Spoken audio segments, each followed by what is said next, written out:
Well, hello everyone. My name is Zachary O'Shea, and this is Box of Teeth.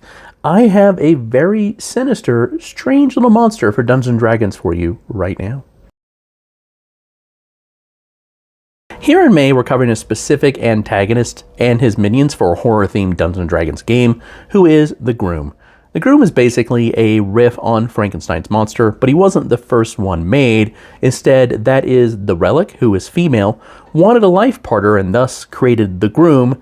That has not worked out very well, and now the Groom seeks to destroy her, as well as bring oblivion to everyone else, including himself. He and his minions cover 3 horror subgenres, which are scientific horror, cosmic horror, and body horror. The minion that we're going to cover today, the Nepethne, really covers cosmic horror and dips its toes into body horror, so let's jump right in. This flagon-shaped plant always grows from the slow-rotting meat of a frozen cadaver. It has kind of a leathery shell in the imitation of desiccated flesh that's rimmed at the top with a putrid pink. Many a hapless individual has mistaken it for an organ poking out of the corpse. That is until they get close, and then the plant rips its ruddy roots free of its putrescent soil and goes skittering towards its soon-to-be prey. This plant draws out the spiritual residue of a corpse and makes a psychically charged sap. This sap is the reason why a cult forms around it and cultivates it that takes its namesake, the Nepethne. These cultists love the sap for the fact that it burns away their passions and their memories and gets them one step closer to oblivion if they survive. They willingly accept this sacrament into their bodies, and eventually, always, it is lethal.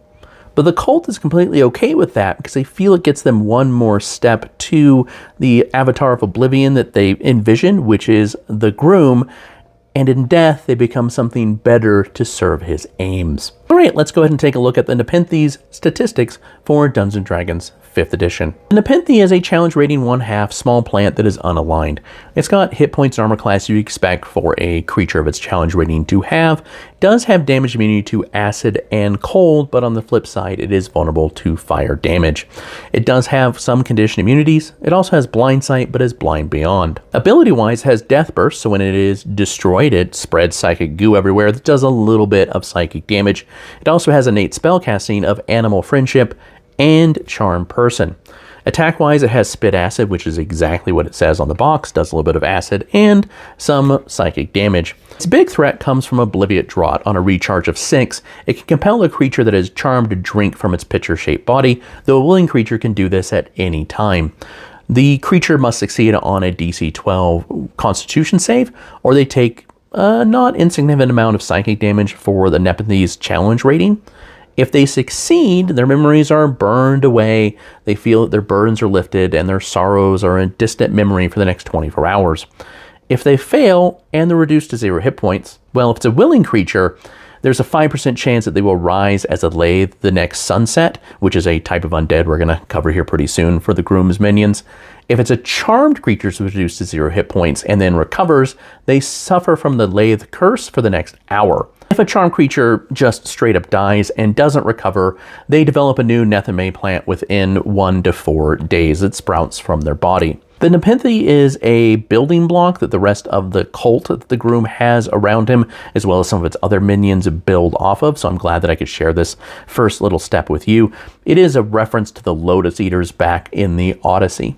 You can find it, the rest of the Groom's minions, as well as hundreds of other horror-themed monsters, all for Dungeons & Dragons 5th edition, that are all perfectly free at boxofteeth.blogspot.com.